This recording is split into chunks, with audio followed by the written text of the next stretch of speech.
কলকাতার আন্তর্জাতিক বিমানবন্দরে সাংবাদিকদের মুখোমুখি হয়ে মমতা বন্দ্যোপাধ্যায়কে নিশানা কেন্দ্রীয় শিক্ষা প্রতিমন্ত্রী সুকান্ত মজুমদারের।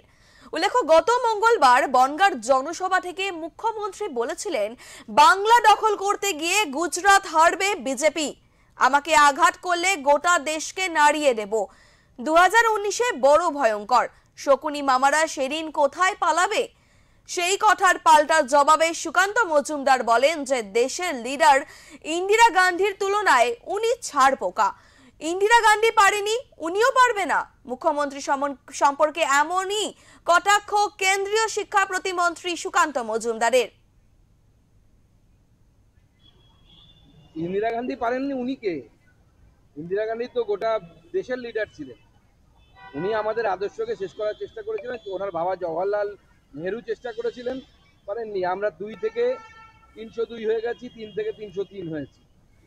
উনি ছাড়পোকা, ইন্দিরা গান্ধীর তুলনায় ছাড়পোকা মমতা বন্দ্যোপাধ্যায়।